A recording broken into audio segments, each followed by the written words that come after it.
une femme, c'est une femme de nouveau, hein. Même sur Zoom, quoi. C'est un truc de dingue, hein. C'est une Donc, femme, hein. c'est vraiment quelque chose d'incroyable. Bon, j'espère que ça vous dérange pas qu'on enregistre. Si jamais ça vous dérange, bah alors au revoir, quoi. À bientôt, hein. Et donc, on enregistre en fait cette séance. Pourquoi? Parce qu'il y a pas mal de gens qui nous ont demandé le replay. Et donc on va pouvoir, positionner le replay pour vous. Je le positionnerai sur YouTube, comme ça vous allez pouvoir, le réécouter, si Christian, est OK avec tout ça.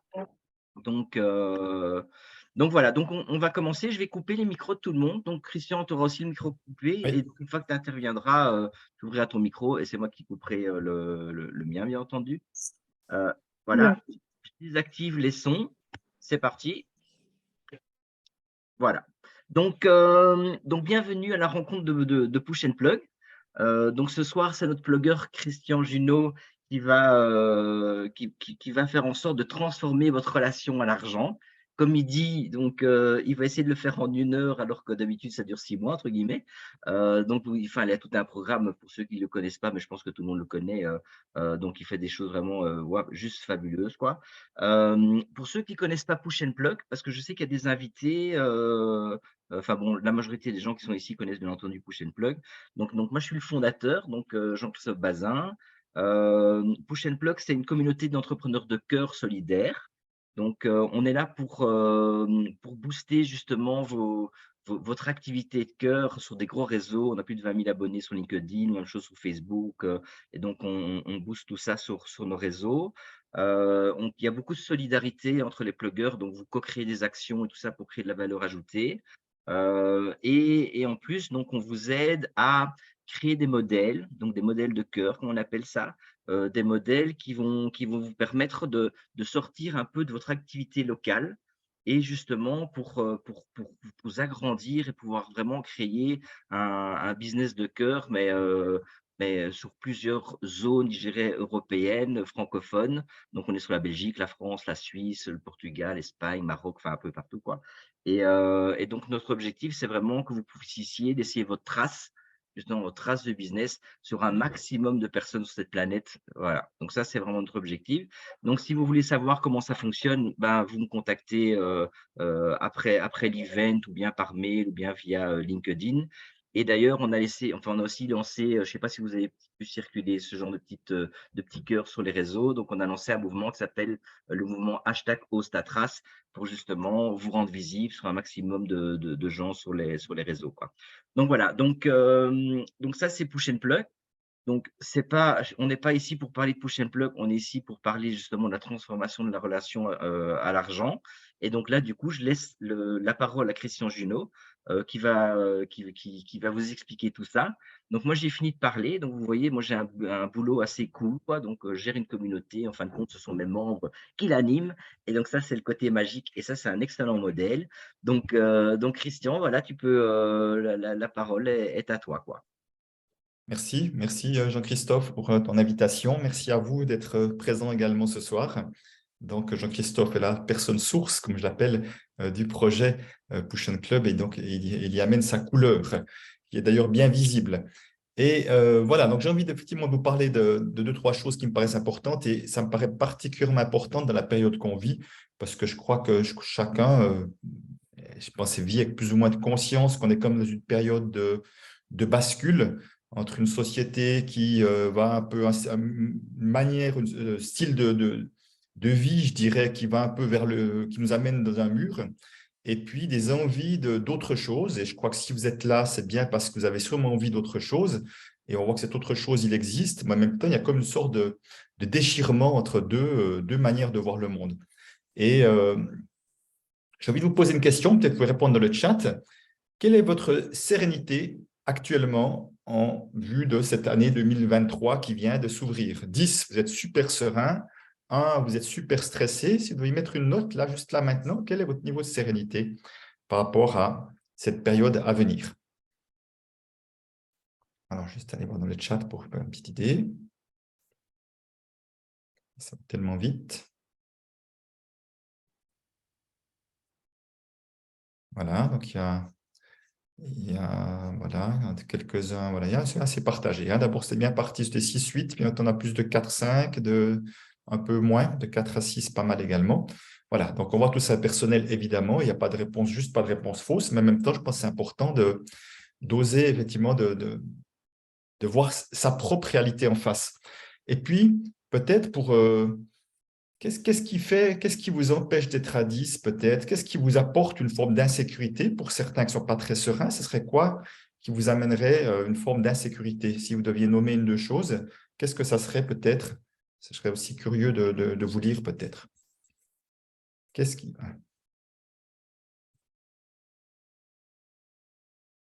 Ok, alors je lis le grand reset, les croyances. Donc, une fois, on est quelque chose d'intérieur, une fois quelque chose d'extérieur. Le budget des clients, c'est aussi quelque chose d'extérieur. On débute, un compte vide, ok. Un risque de guerre et ses conséquences. Jamais fait un chiffre d'affaires suffisant pour me verser un revenu. Un divorce, effectivement. Peur de manquer, pas de vision claire sur l'année à venir. L'inflation, changement d'axe, l'incertitude économique, etc. Le coût de l'énergie, impact sur nos clients, etc. Donc voilà, donc l'inconnu, voilà. On voit que c'est intéressant, hein. Bon, ralentissement économique, il y a bien beaucoup de choses différentes, mais en même temps, j'aime bien quand je crois que Claire a dit, bon, l'incertitude économique, effectivement, mais qu'est-ce que Claire a dit? J'ai envie de rebondir dessus, qu'est-ce que j'avais vu? Je ne sais plus maintenant, il y a tellement de messages, peut-être pas clair d'ailleurs. Oh, oui, pas de vision claire sur l'année à venir. Alors, je ne sais pas si Claire. Alors, je vais vous dire des tu, hein, évidemment, vous me tutoyez aussi. Désolé, si j'ai tellement de peine à dire vous que j'arriverai de toute façon pas. Je ne sais pas si c'est clair que tu dis pas de vision claire sur l'année à venir, si c'est ta propre vision à toi ou c'est sur ce qui se passe dans le monde. C'est intéressant de voir ça, tout ça un petit peu de manière aussi. Mais en fait, on voit que les raisons sont très diverses. Hein. Il y a ceux qui parlent d'eux, il y a ceux qui parlent effectivement de temps de crise, de budget, etc. Et je pense que c'est important qu'une fois d'être conscient de ça. Parce que ben, aujourd'hui, on est, je dirais, on est arrosé de mauvaises nouvelles et on est d'autant plus sensible à ça que si on suit les médias régulièrement, ce qu'on appelle les médias mainstream, hein, les grandes radios, les journaux télévisés, les grands journaux qui vont parler effectivement d'inflation, de crise, d'Ukraine, machin, etc., etc. Donc, ils vont nous arroser de mauvaises nouvelles et c'est important de savoir que d'une manière générale, si on entend ça régulièrement dans notre inconscient, ça entre petit à petit comme « Ouh là là, ça va mal, ouh là là, c'est difficile ». Après, on voit que les boulangers ont des problèmes, les bouchers ont des problèmes, les restes, voilà. On voit des corps de métier qui ont des difficultés. Donc, tout ça fait partie du contexte ambiant et c'est important d'être conscient que ceci peut tirer notre énergie vers le bas et peut nous influencer négativement. Donc, ça, c'est vraiment important parce que, au fond, moi, j'aime bien l'image de la voiture, par exemple. De dire finalement, regardez un véhicule automobile, si vous en avez un, s'il fonctionne à l'essence 95, on est bien d'accord, vous n'allez pas mettre du diesel dedans. Ça paraît de l'ordre de l'évidence, vous n'allez jamais mettre du diesel consciemment dans une voiture qui fonctionne au 95. Et au fond, on peut voir nous-mêmes, en tant qu'être humain, qu'avec la nourriture, on peut parfois savoir que certaines nourritures ne nous font aucun bien et pourtant, on va en manger, parfois en abuser. Moi, ça peut être avec le chocolat parfois ou du sucre parfois. Mais voilà, à un moment donné, on a toutes les informations, on sait à peu près ce qui nous fait du bien ou pas et pourtant, on ne se nourrit pas toujours d'une manière qui est, si je reprends l'image du véhicule automobile, ce n'est pas toujours du 95 que je mets dedans. Parfois, j'y mets un peu de diesel, je fais un peu de mélange, etc. Donc, on sait que ça encrasse le moteur au niveau d'un véhicule automobile. Ce n'est pas très différent pour nous. Ça encrasse notre moteur, mais également, ça a une incidence sur notre niveau d'énergie. Et puis, ça, c'est on parle du corps. Puis après, il y a encore quelque chose au niveau de l'esprit. Au niveau de l'esprit, effectivement, que aussi, plus on aura tendance à chercher les informations, à aller regarder les informations, à vouloir savoir ce qui se passe dans le monde, plus également on va nourrir son esprit de choses qui ne nous font pas du bien, de choses qui nous tirent l'énergie en bas. Et j'aimerais juste être clair, quand je dis que on veut chercher à savoir ce qui se passe dans le monde, ce n'est pas du tout la réalité, parce que ce qui se passe dans le monde, c'est pas ce que nous disent les informations. Les informations, ce qu'ils nous disent, c'est une toute petite partie de ce qui se passe dans le monde et c'est le choix qu'ils font. Comme moi, si je faisais mon propre journal télévisé, ce serait différent que si chacun d'entre vous, vous avez votre propre journal télévisé. Parce que ce qui se passe dans le monde, c'est beaucoup plus vaste que ça. Donc, tout ça pour vous dire que aujourd'hui, encore plus que ça ne l'a jamais été, c'est important de savoir comment on va se nourrir. Alors, je ne parle pas de nourriture alimentaire, si évidemment c'est important, mais qu'est-ce qu'on va laisser entrer dans son esprit? Où c'est qu'on va mettre son attention? Parce que où on met notre attention va notre énergie. Donc, c'est sûr qu'il y a des personnes qui auront des situations difficiles. C'est sûr qu'il y aura des faillites. Ça, c'est clair. Ça apparaît. Il y a des chiffres qui le montrent. Mais on le sait, c'est bon. On n'a pas besoin de savoir chaque semaine où on en est. On le sait, c'est bon. Et à partir de là, j'aimerais qu'on se souvienne tous d'une chose, c'est qu'en période de basse conjoncture, il y a toujours des personnes qui tirent l'épingle du jeu, qui gagnent de l'argent. Toujours. Et en période de haute conjoncture, il y a toujours des personnes qui font faillite aussi. Ce n'est pas parce qu'on est en haute conjoncture que tout le monde réussit son business. Ce n'est pas parce qu'on est en basse conjoncture que personne réussit son business. Ce n'est pas la réalité. La réalité, c'est que c'est possible de réussir en basse conjoncture et c'est possible d'échouer en haute conjoncture. Donc, j'aimerais qu'on se souvienne de ça parce que dès le moment où on est déjà en train de se raconter une histoire qui est « Ouh là là, ça va être difficile parce que ci, parce que ça », l'histoire que vous racontez va vous faire plus de mal que la réalité. C'est important de se souvenir de ça, parce que ça va générer des croyances. Certains parlaient de croyances tout à l'heure, ça va générer des croyances. Si je pense déjà que mon année va être difficile, eh bien, il y a toutes les chances que votre année sera difficile, puisque c'est ça que vous émettez comme énergie, puisque c'est ça que vous croyez au fond de vous. Rappelez-vous qu'inconsciemment, on cherche toujours à valider nos croyances. Nos croyances, ça peut être autant des croyances porteuses, mais des croyances limitantes. Si je pense que cette catégorie de population est comme ça, j'aurai mon regard qui sera tiré, qui veut vouloir confirmer ce qui est là. Donc, c'est vraiment important aujourd'hui de prendre de la distance, par rapport à ça. Et à un moment donné, ça signifie quoi? Ça signifie que votre niveau d'énergie, et votre niveau d'énergie, évidemment, va influencer sur votre humeur, va influencer sur le fait que vous soyez optimiste ou pessimiste. Votre niveau d'énergie, c'est vous qui le tenez. C'est vous qui en êtes responsable. Je suis responsable de mon niveau d'énergie. On parlait de ça avec Jean-Christophe tout à l'heure. Aujourd'hui, j'allais me coucher 2 fois parce que j'étais très fatigué. J'avais un gros truc hier soir. Eh ben, je n'étais pas en état de faire des choses importantes à faire et je préfère les renvoyer à demain et le faire d'une bonne énergie qu'en tirant sur la corde. Parce que je dis, mon niveau d'énergie sera capital et je vais tourner des vidéos importantes. Je dis, c'est exclu que je tourne des vidéos dans cette énergie-là parce que ça se sentira et ça n'aura pas du tout le même impact. Donc, je suis responsable de mon niveau d'énergie et effectivement, alors, ça ne veut pas effectivement dire que tout se passe bien dans le monde, etc., etc. Et bien évidemment, on peut voir qu'il y a des choses qui ne se passent pas bien, mais évidemment qu'il y a aussi des choses qui se passent bien. J'ai juste envie de rebondir sur ce que disait Jean-Christophe tout à l'heure, qui parlait de ce qui se passe de Push and Plug. Vous n'avez pas de médias qui vont parler de ce qui passe de Push and Plug, de tous ces entrepreneurs de cœur qui existent, de ces réseaux d'entraide, de ces réseaux de soutien. On n'en parle pas et pourtant, ça existe. On peut aussi focaliser, de choisir de mettre son énergie là-dessus et de voir cela. Alors, parce qu'au fond, vous le savez exactement comme moi, c'est que les personnes, dans des périodes comme celle-ci, les personnes ont tendance à se tourner vers des personnes qui ont des bonnes énergies, qui dégagent quelque chose de positif, qui dégagent de la confiance. On est attiré par cela. Et il y aura de temps en temps des personnes qui vont dire « Oh ouais, mais toi, tu es un bisounours, tu crois à tout ça ». Ces gens-là, de toute façon, on ne peut rien faire pour elles. Si de toute façon, elles ont décidé que le monde allait mal, on ne peut rien faire pour elles. Mais il y a toute une frange de la population, et elle est importante, cette frange de la population, qui cherche à aller vers des gens qui les tirent vers le haut, qui sont positifs, qui les rassurent, qui donnent confiance. Et chaque fois qu'on pourra être ces personnes-là, quel que soit votre domaine, chaque fois qu'on pourra être ces personnes, chaque fois qu'on pourra être dans une bonne énergie, chaque fois qu'on pourra avoir des mots rassurants, chaque fois qu'on pourra avoir une posture, attention, les mots ne sont pas suffisants s'ils ne sont pas habités par notre niveau d'énergie, s'ils ne sont pas habités par la posture que j'ai. Donc, chaque fois qu'on pourra être cette personne qui dégage quelque chose de positif, qui dégage quelque chose de rassurant, on va attirer du monde parce que spontanément, on est attiré par ces personnes-là.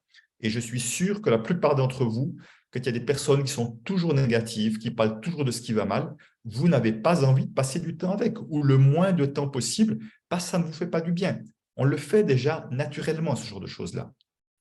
Donc, première chose qui est extrêmement importante, votre niveau d'énergie, votre état d'esprit, comment vous en prenez soin au quotidien. Pour moi, c'est les fondations de tout entrepreneur. Et la bonne nouvelle, c'est que ça dépend que de nous. C'est aussi la mauvaise nouvelle, je veux dire, pour être honnête, parce qu'on a beau savoir tout ce qui nous fait du bien, je crois qu'il faut être, la plupart d'entre nous, être honnête de savoir que même quand on sait tout ce qui nous fait du bien, ben, de temps en temps, on met du diesel dans son moteur. Et ce n'est pas grave, hein, je veux dire, c'est pas grave de faire la fête un soir, ça fait du bien aussi, ou de manger du chocolat de temps en temps, ça fait du bien, même du suisse ou du belge. Allez. Alors, donc, je ne vais pas entrer sur ce terrain-là. Alors, simplement, tout ça pour dire que ça a une incidence également sur notre relation à l'argent, tout ça. Parce que si je suis effectivement dans la peur, en disant « voilà, avec tout ce qui se passe, etc., c'est dangereux, ici ou ça », eh bien, j'aurai, en général, la peur va faire que je vais vouloir plutôt épargner. Il faut garder des réserves parce que ça me sécurise, en tout cas, c'est ce que je crois, d'avoir des réserves. Et puis, en général, ça veut dire quoi? Ça veut dire qu'on ne va pas investir. On ne va pas investir parce qu'on va se dire « ah ben non, c'est surtout pas le moment d'investir, il faut qu'on garde des réserves, on ne sait pas ce qui va se passer ». Ben, je suis un ancien banquier, j'étais conseiller en placement financier pendant 17 ans. Et vous croyez que ceux qui faisaient les meilleures affaires, c'était qui? Eh ben, c'est ceux qui investissaient quand tout allait mal, quand la bourse était tout en bas. Quand personne n'osait le faire, c'est eux qui osaient investir et c'est eux qui tiraient leur marron du feu parce qu'ils osaient faire quand les autres n'osaient pas le faire. Bon, je ne suis pas en train de dire qu'on doit faire n'importe quoi avec son argent. Ce que je veux dire par là, c'est que quand on ose prendre des décisions, quel que soit le contexte, parce qu'on sent que c'est ce qui est juste pour moi, il y a beaucoup plus de chances que votre business va évoluer positivement que si vous êtes sous la retenue. Si je joue petit, si vous jouez petit, et je l'ai fait longtemps, hein, je peux vraiment en parler en connaissance de cause, si je joue petit, je suis en train d'envoyer un signal à l'univers qui veut dire « je n'y crois pas ». Je ne crois pas à mon business, je joue petit. Alors que si j'ose faire un pas avec confiance, parce que je sens que c'est ça qui est juste, je suis en train d'envoyer un autre signal à l'univers. Je suis en train d'envoyer un signal que j'y crois. Et malgré qu'il y a ci ou ça, j'y crois. Parce que si vous voulez attendre que la situation soit idéale pour faire un investissement ou vous lancer quelque part, je peux vous dire que vous avez à peu près aucune chance de le faire. Il y aura toujours une bonne raison de se dire que ce n'est encore pas le bon moment. Parce que, au fond, il y a une chose qui est importante de se souvenir, c'est que 2020 nous a quand même ramené à une chose très forte, nous a amené à une chose que voir que la vie était beaucoup plus incertaine qu'on l'imaginait. C'était beaucoup plus incertain qu'on l'imaginait, dans le sens qu'on pensait avoir à peu près, savoir où on allait, peut-être qu'on a vu qu'on ne savait plus du tout où on allait. Et c'était comme une révélation pour beaucoup de personnes, alors qu'au fond, la réalité, c'est de dire, on n'a jamais su où on allait. On croyait savoir, et puis comme c'était à peu près comme on pensait, on croyait savoir, mais la réalité, c'est que au fond, on ne sait pas parce qu'on ne sait jamais ce qui peut se passer. Personne n'avait imaginé qu'il y aurait une guerre entre l'Ukraine et la Russie début de l'année. A priori, ça ne va pas dû nous impacter autant que ça, mais pour X ou Y raison, ça nous impacte beaucoup plus. Mais il peut y avoir X, Y choses qui se passent, quelles que soient les raisons, qu'elles soient bonnes ou mauvaises, qui fait qu'au fond, on ne sait pas exactement ce qui va se passer. Donc, ça veut dire que comment est-ce qu'on peut nager dans une eau qui n'est pas une eau parfaitement limpide et qu'on ne voit pas le sable au fond, mais qu'on peut quand même nager malgré tout. Donc, c'est important de voir que l'incertitude fait partie de la vie. Et si on ne veut pas d'incertitude, on n'est pas dans la vie. On va rester dans une zone petite, une zone de connu, hein, et pour justement pas en sortir parce qu'on ne veut pas d'incertitude, et quelque part, on est en train de se freiner soi-même. Alors, ça va jusque-là? S'il y a des questions autour, vous pouvez à tout moment les poser. Effectivement, je vois que vous avez plus des questions d'investissement pour l'instant.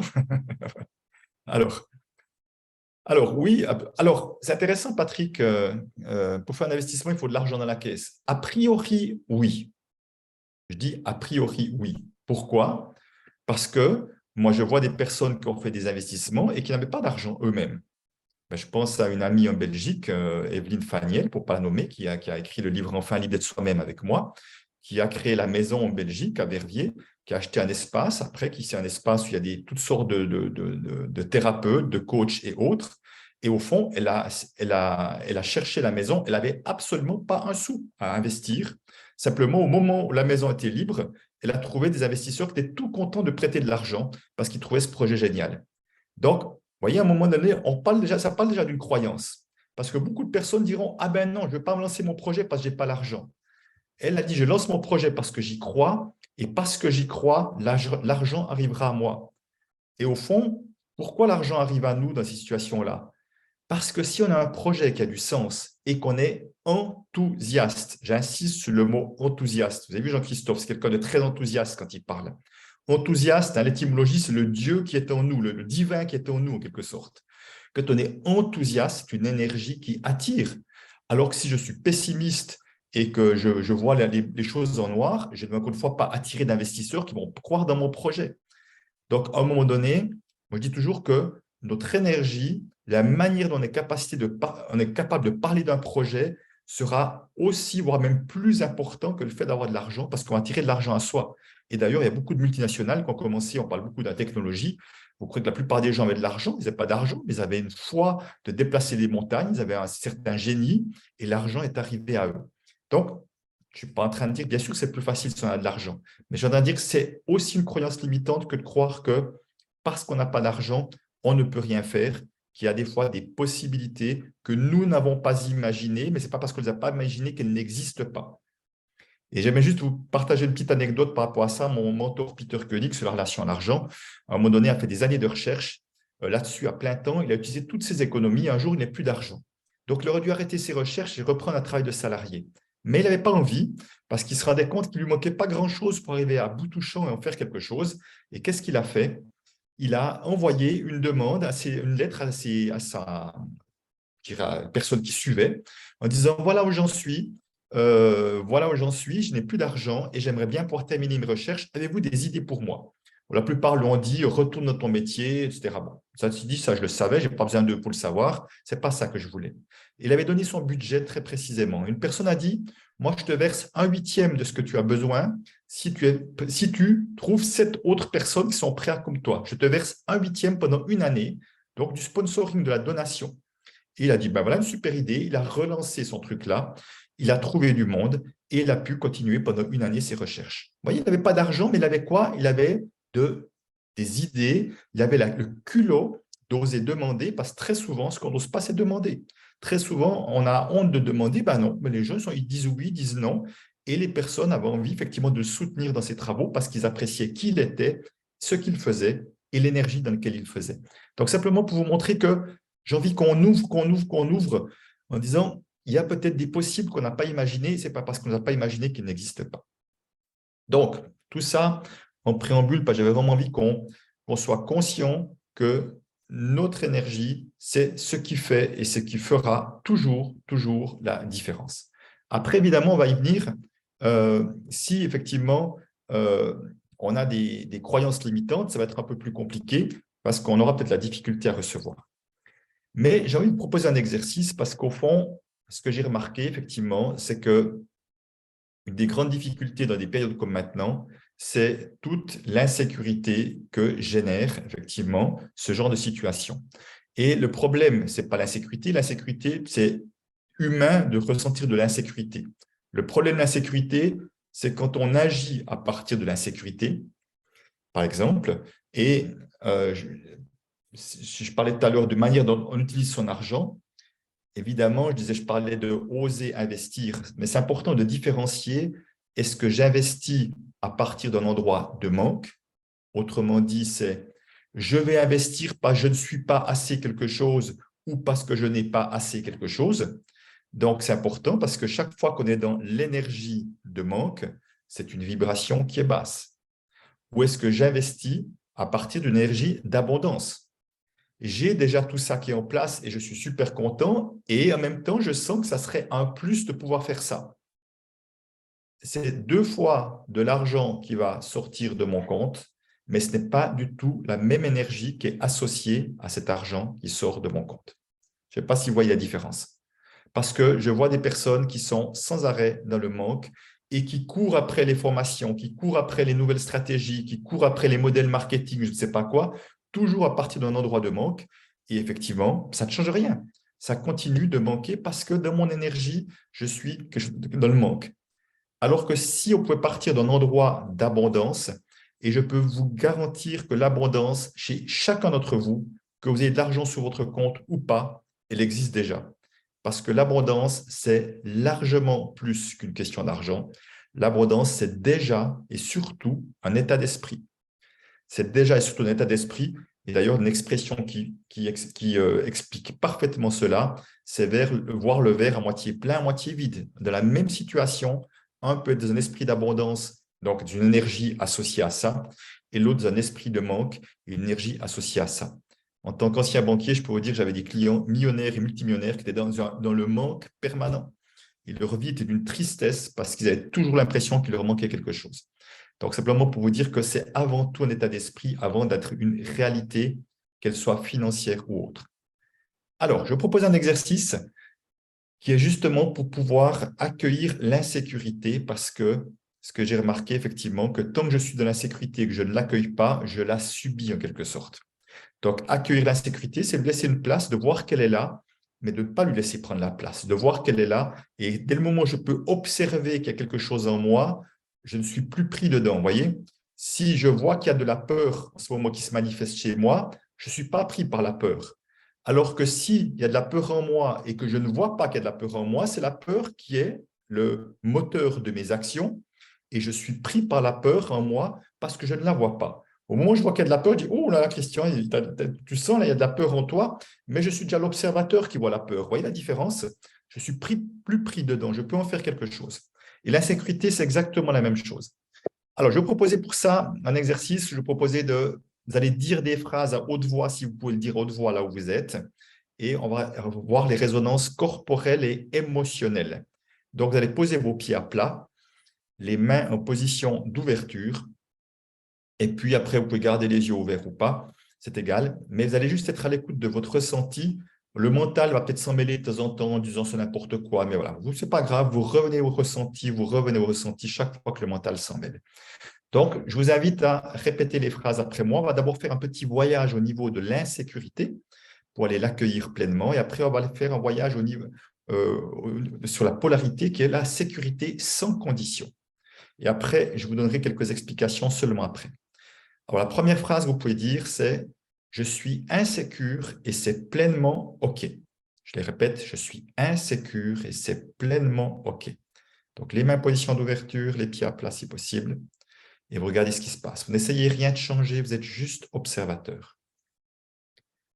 Je pousse un petit peu le trait, je suis super, méga insécure et c'est bon.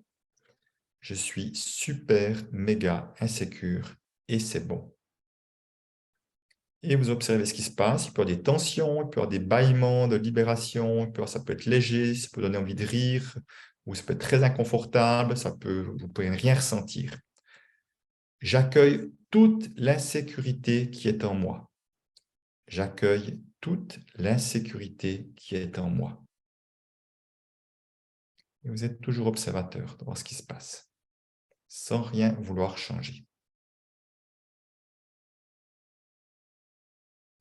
Dorénavant, l'insécurité a sa place dans ma vie. Dorénavant, l'insécurité a sa place dans ma vie.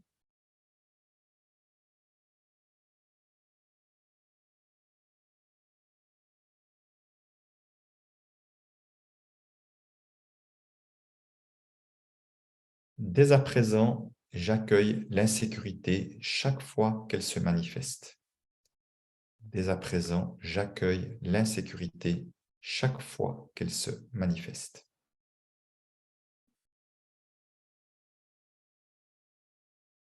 Et toujours, vous êtes observateur. Hein? Regardez ce qui se passe. Ça évolue dans le corps avec le temps. N'essayez rien de changer.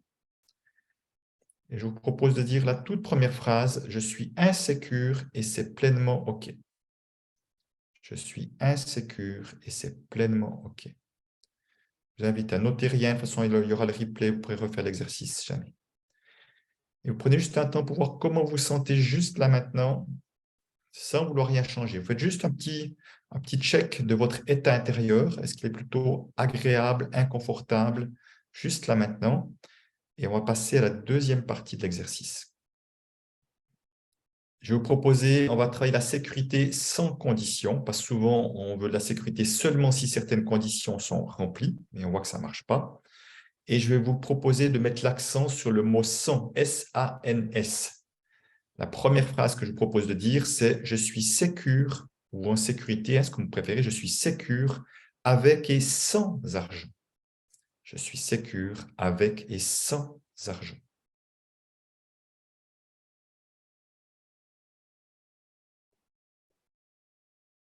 Regardez ce qui se passe dans le corps. C'est agréable, c'est inconfortable. Encore une fois, n'essayez rien de changer, ce sont juste des indications. S'il y a des bâillements, c'est parfait. Laissez-les sortir. Je vous propose une deuxième version. Je suis sécure avec et sans rien contrôler. Je suis sécure avec et sans rien contrôler.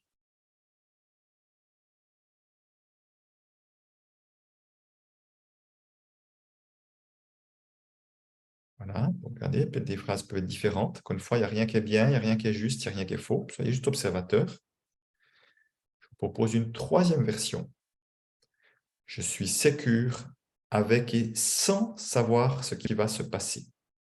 Je suis sécure avec et sans savoir ce qui va se passer.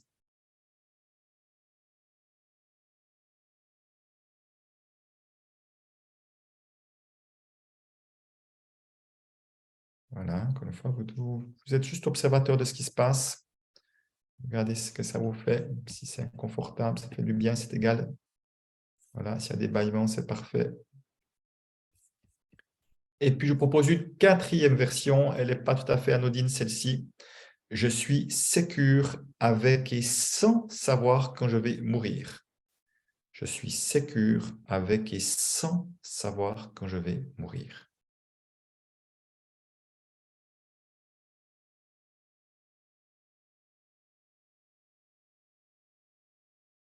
Là, vous pouvez essayer de voir si dans les 4 versions que j'ai proposées, s'il y en a une qui crée plus de tension, c'est peut-être quelque chose qui vient un peu plus vous chercher. Et je vous propose une fois la toute première phrase. Je suis insécure et c'est pleinement OK. Je suis insécure et c'est pleinement OK. Et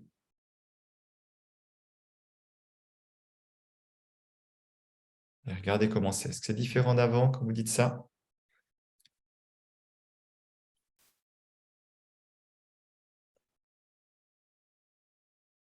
Alors, soit vous pouvez ressentir la libération, c'est-à-dire qu'il y a quelque chose qui s'est passé, qui s'est dénoué à l'intérieur. Si vous ressentez de la tension, ça sera important de refaire l'exercice une fois ou deux, parce que le corps, il fait le travail tout seul. À un moment donné, le corps il se libère tout seul, c'est juste le laisser faire. Et vous pouvez voir peut-être s'il y a une phrase ou l'autre qui était plus inconfortable que l'autre, ça serait important de pouvoir peut-être la redire également. Et si vous voulez mettre peut-être 2-3 mots dans le chat, ce que ça vous a fait ou comment vous vous sentez éventuellement, juste pour que ça me permette de... voilà, beaucoup de détente, dysphoïsique, voilà. Ok, donc vous êtes apaisé, détendu aussi. Inconfort, frisson, ouais, permet de mieux visualiser, détendu, détente, ok. Alors, très mal à l'aise avec la référence à la mort, oui, je ne suis pas surpris, j'entends souvent ça, parce qu'on n'est pas, ça reste un sujet très tabou. Détention dans le dos. Alors, ce n'est pas un exercice de CNV, ça, par ça, mais voilà, c'est ok. Bien libéré, détente, froid, space, douleur dorsale, Laurence, donc c'est important de le refaire une fois ou deux. Voilà, donc, oui, donc par moment, donc effectivement, on peut voir qu'il y a un petit voyage pour certains. Voilà, donc colère, frisson, détente, résistance à un inconfort à dire certaines phrases. Voilà, la résistance, c'est le mental qui s'en mêle, hein, c'est pas grave, c'est juste de voir que le mental, d'un coup, il veut pas entendre ces phrases-là. Voilà, donc on voit tout ça, à quel point tout ça est très personnel, hein.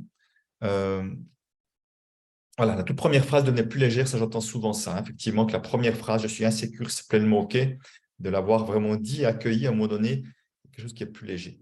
Donc, c'est vrai que Peter Koenig, qui est à l'origine de tout ça et de ce style de phrase, disait avec raison, il dit en fait, le paradoxe, c'est qu'à un moment donné, quand on accueille pleinement l'insécurité, on peut se sentir sécure dans l'insécurité. Vous voyez le paradoxe. Autrement dit, on peut se sentir serein dans une situation d'incertitude, pour prendre un autre exemple en lien avec ce qu'on disait tout à l'heure.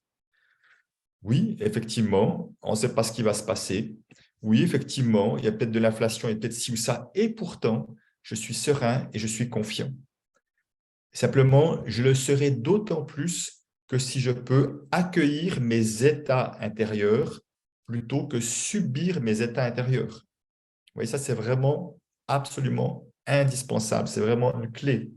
C'est effectivement, et voilà, je suis enraciné, hein, c'est vraiment ça aussi. Moi aussi, je me sens très enraciné à ce moment. Donc, on ne subit plus ces états intérieurs parce qu'on les accueille. Et pour donner un exemple, moi, j'utilise ce genre de phrases-là de manière à des moments très précis, par exemple. Si à un moment donné, je me souviens d'une conférence, je faisais un événement en Belgique, tout à coup, je faisais une nouvelle conférence, je me sentais stressé, il y avait vraiment de l'insécurité parce que c'était tout nouveau, je ne la maîtrisais pas bien.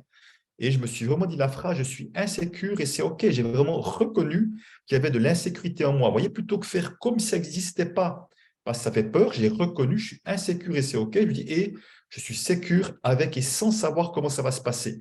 Parce que c'était bien ma réalité, je ne sais pas comment ça allait se passer.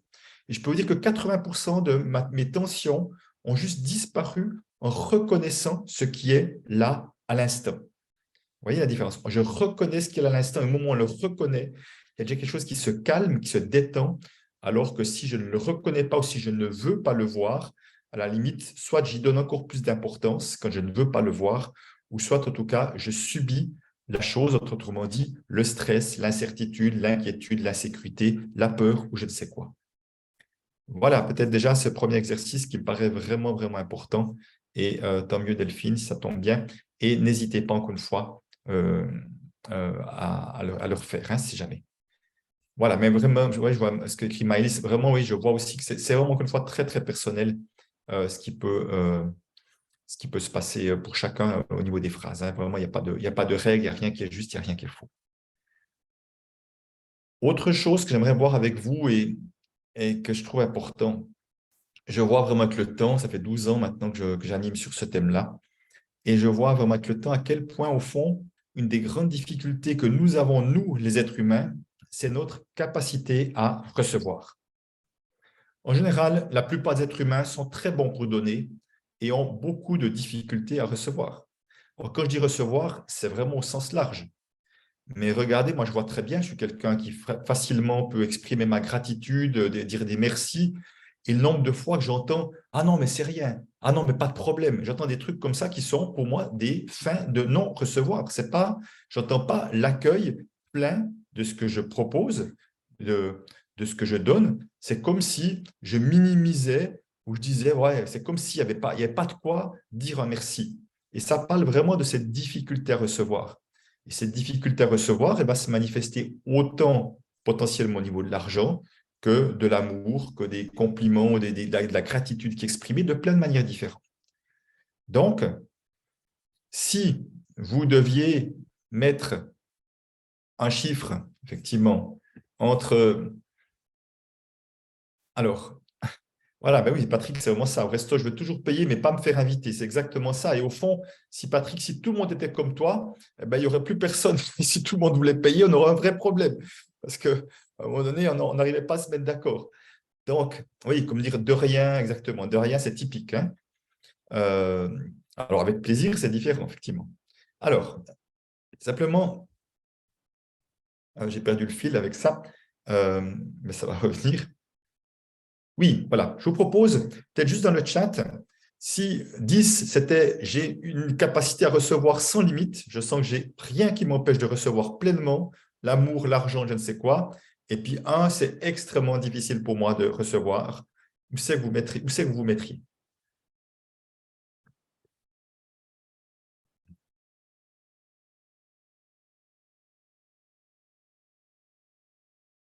Alors, 7, 7, 5, 2, 8, 6, 3, 6, 3, 8, 7, 3, 6, 8, 8, 6, 7, 7, 5, 3, 8, 8, 8. OK. 4, 7, 8. Voilà, on voit aussi que là aussi, C'est très difficile, c'est très différent, en gros, de 3 à 8, là, principalement. Et j'ai envie de vous poser une deuxième question. Qu'est-ce qui vous empêche, qu'est-ce qui fait que vous vous empêchez de recevoir à 10 sur 10? Quelle est la raison qui fait que vous n'arrivez pas à recevoir à 10 sur 10 selon vous?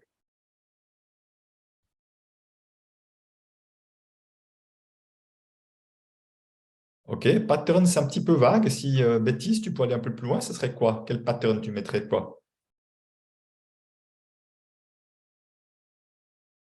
Oui, aussi, Marie-Angela, il y a des limites, mais j'aimerais bien que vous soyez un peu plus précis encore. OK, peur d'avoir une dette, ça c'est plus précis, effectivement. De ne pas vouloir être redevable, ce n'est pas de la même chose, tout à fait clair. Merci. Peur de redonner, de devoir redonner, Laurent, ou bien de redonner, ce n'est pas tout à fait la même chose, il me semble. Peut me sentir redevable, voilà, encore une fois, petit problème d'estime de soi, sentiment d'être redevable. OK, sentiment d'être redevable, ça sort beaucoup, ne pas profiter, OK. Peur de la dette, ne pas mériter. OK, alors bien sûr que ça dépend qui donne, on est bien d'accord, je ne suis pas en train de dire qu'on doit accepter de tout le monde, hein, c'est important de pouvoir faire la part des choses. Voilà, c'est intéressant. Mon éducation, ma fierté de me débrouiller toute seule. Brigitte, bon, ben, la bonne nouvelle, quand tu dis ça, c'est l'ego, hein. Donc, ça, c'est l'ego. Donc, ça veut dire qu'à un moment donné, on n'est pas obligé de donner toute l'importance, hein. Mais aussi, hein, la peur d'être redevable, c'est aussi de l'ego aussi, à part ça. Encore une fois, il n'y a rien de grave à ça. Peur de ne pas en faire assez, voilà. Alors, voilà, peur d'être un profiteur, etc. Vous voyez, c'est intéressant de… Oh, on ne peut pas toujours recevoir. Oui, on peut toujours recevoir et on peut toujours donner. C'est-à-dire que pour moi, c'est un flux, c'est un circuit. C'est-à-dire qu'en même temps que je donne, je peux recevoir. Ça n'empêche pas. Et on peut recevoir de 10 000 manières, hein, on va le voir, hein. Voilà, mais on voit, c'est intéressant de voir ne pas devoir être redevable. Ça sort beaucoup, beaucoup, hein. Euh, et puis aussi, comme ce n'était pas justifié, comme si je ne méritais pas. euh, voilà. Donc, déjà, pour ceux qui effectivement pensent qu'ils ne méritent pas ou qu'ils ne méritent pas de 10 sur 10, ce n'est pas justifié. C'est quoi l'histoire que vous racontez derrière pour penser une chose pareille? Pour ceux qui ont des enfants, mais si vous n'avez pas d'enfants, ça peut être vos meilleurs amis, est-ce que vous leur diriez, ah ben non, tu ne mérites pas de recevoir pleinement les cadeaux de la vie, si tu mets la moitié, c'est déjà bien. En tout cas, hein, mes enfants, en tout cas, surtout, n'ouvrez pas trop les bras du recevoir, surtout, hein, soyez très sélectifs, recevez pas trop. Il y a peu de chances que vous disiez ça à vos enfants. Il y a très peu de chances que vous disiez ça à vos enfants. Donc, pourquoi est-ce qu'on se dirait une autre histoire à ça? Intéressant, Bénédicte, je me sens inférieur quand je reçois. Intéressant, c'est de voir les histoires qu'on peut se raconter. Parce que ça veut dire que quand tu donnes, tu te sentirais supérieur, si je prends ça, Bénédicte, peut-être. Si, voilà, est-ce que c'est vraiment le cas, hein? Alors, voilà, impression d'être déjà très chanceuse si je reçois en plus. Vous voyez, ça, c'est encore très intéressant. Encore une histoire qu'on se raconte. Est-ce que, moi j'ai une croyance, et ce sont des croyances, j'aimerais que vous l'entendiez comme tel. Moi j'ai une grande confiance en la vie. La vie, je mets comme un V majuscule à quelque chose de plus grand que moi, une forme d'intelligence plus grand que moi. Je n'y mets pas de religion et autres, mais c'est égal, hein, chacun fait effectivement comme il veut, mais j'ai vraiment la perception qu'il y a une intelligence qui est largement plus grande que nous, c'est ce que j'appelle la vie. Et ma croyance, ma perception en tout cas, c'est que la vie est prête à nous amener énormément de choses, mais de manière continuellement, énormément de choses. Et que ça peut être sous toutes sortes de formes. Ça peut être des relations formidables, ça peut être de l'amour, ça peut être des paysages merveilleux, ça peut être les coïncidences, ça peut être des clients, ça peut être… Moi, je vois le nombre de fois, il y a du business qui m'arrive de manière absolument surprenante. Voilà, la vie est qu'un grand cœur, comme tu dis. Voilà, j'aime beaucoup cette idée-là. Donc, au fond, moi, ce que je vois, c'est que moi, je donne souvent les… Je passe, vous voyez, je garde grand les bras. La vie est prête à nous amener ça et nous ouvrons comme ça. En fait, c'est nous qui ouvrons le canal, qu'avant un canal, qui ouvre un canal trop petit par rapport à ce que la vie est prête à nous amener. Je ne crois pas que cette intelligence supérieure, elle est désignée des personnes qui disent ceux-ci-là, ils méritent de réussir dans le business et ceux-ci-là, ils vont devoir voir petit et galérer toute leur vie. Je ne crois pas du tout, personnellement. Je ne crois pas du tout. Donc, je crois bien que c'est bien à l'autre niveau que ça se passe. Mais simplement, l'image qui me vient, au fond, c'est quoi? C'est que comme si nous, tous, nous avions un récipient, qui est le récipient de ce que nous sommes capables de recevoir. Et puis, au fond, on voit que la vie, c'est comme si il y avait un robinet, des choses qui, l'eau qui coule ou du liquide, enfin des cadeaux qui arrivent dans ce récipient. Et c'est sûr que plus mon récipient est petit, plus moi, ça va déborder. Donc, quelque part, je ne suis pas en capacité de recevoir ces cadeaux parce que j'ai reçu ma part de cadeaux que je pensais acceptable. Et c'est sûr que si je pense que je n'ai pas beaucoup de valeur, je ne vais pas recevoir beaucoup de cadeaux parce que je pense que je ne le mérite pas. Ça, c'est l'histoire que je me raconte. Et à un moment donné, ce récipient, ce réceptacle, si vous préférez, il va effectivement conditionner ce que nous sommes prêts à recevoir. Mais je dis, c'est autant dans l'amour que dans l'argent. C'est absolument pas différent. Et à un moment donné, c'est important de voir quelle histoire on se raconte pour s'empêcher de recevoir à 10 sur 10. Il n'y a que des histoires qu'on se raconte. Parce qu'au fond, toutes les personnes il y en a beaucoup qui ont dit qu'elles ne voulaient pas être redevables. Et j'aimerais bien que vous répondiez si vous êtes vraiment honnête. Est-ce que vous avez plutôt de la facilité à donner? Vous qui avez dit que vous n'étiez pas redevable. Et vous avez plutôt de la facilité à donner. Vous êtes plutôt quelqu'un qui donne facilement. Oui, oui, oui. Voilà, oui, ok. Alors, il y a comme des non, mais beaucoup de oui. Énormément de oui. Voilà, totalement. Vous voyez? Alors, qu'est-ce qui est intéressant? Vous êtes presque tous à dire oui. Au fond, donc si vous avez beaucoup de facilité à donner, et puis que si vous receviez et vous ne voulez pas être redevable, en fait, vous êtes en train de créer, selon vos croyances, vous êtes en train de créer de la redevabilité en permanence.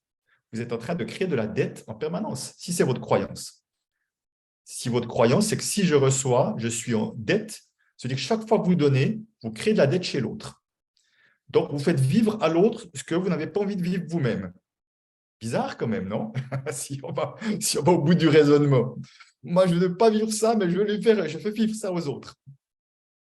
Et que si tout le monde était comme vous, la vie, et que je dis, il n'y a pas de jugement, vraiment, vous entendiez que je dis ça, mais si tout le monde était comme vous, voulait pas recevoir pour pas être en dette, qu'est-ce que la vie serait triste? On n'aurait personne à qui donner. On serait tous là à attendre dans notre coin, à se débrouiller soi-même. Qu'est-ce que ça serait triste, tout ça?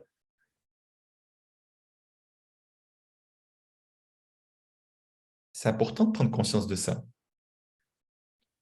Parce qu'au fond, le monde est joyeux quand il y a de la circulation entre le donner et le recevoir. Et à un moment donné, quand on le fait avec le cœur, on ne se souvient même plus vraiment si on donne. D'ailleurs, on se souvient, moi je dis, plus on fait les choses avec le cœur, plus on n'arrive plus à vous dire, mais au fond, est-ce que je donne ou est-ce que je reçois? J'ai l'impression que c'est les deux en même temps. J'ai l'impression que c'est les deux en même temps. Donc, à un moment donné, c'est important de voir si vous donnez quelque chose avec le cœur. Et en général, quand on donne avec le cœur, on est d'accord qu'on n'attend rien en retour. Parce que tu attends des choses en retour, c'est déjà une donation conditionnelle. Mais si je donne avec le cœur, je n'attends rien en retour, pourquoi ça serait différent pour les autres? Alors, je ne suis pas en train de dire que oui, il y a des personnes qui donnent et puis on voit qu'ils attendent quelque chose en retour. Oui, parfois dans les liens familiaux, c'est vrai. Le père dit, tiens, je donne un peu d'argent à mes enfants, mais en retour, j'attends quelque chose. C'est vrai que ça existe. Quand on arrive à dénicher ça, on n'est pas obligé d'entrer dans ce jeu-là. On n'est pas obligé. On peut pas, on n'est pas obligé. Mais la plupart du temps, si vous donnez avec le cœur sans rien attendre en retour, pourquoi est-ce que les autres seraient différents de vous? Pourquoi est-ce que les autres sont différents de vous? Soit vous êtes au-dessus du lot, vous êtes meilleur que les autres, mais si vous êtes comme les autres, il n'y a pas de raison que les autres soient différents de vous. Donc, c'est important de voir que cette histoire que vous vous racontez, c'est votre propre blocage, c'est vous vous pénalisez vous-même. Moi, je suis quelqu'un qui fait énormément de demandes. Je fais énormément de demandes. J'ai appris ça avec la communication violente, faire des demandes. Je fais des demandes. Et puis, finalement, les gens, ils peuvent dire oui, ils peuvent dire non. Parce que je trouve tellement plus facile, en ce moment, je cherche des salles à Montréal pour faire des conférences. Je trouve tellement plus facile de demander à mes contacts à Montréal que de me débrouiller tout seul pour trouver une salle. Et puis, à un moment donné, je reçois aussi des demandes d'autres personnes. Si je peux y répondre, je réponds. Si je ne peux pas y répondre, je ne réponds pas. Et je le fais vraiment de manière tout à fait libre. Donc, à un moment donné, oui, ask, ask and ask, comme dit Mélanie, exactement, c'est vraiment ça.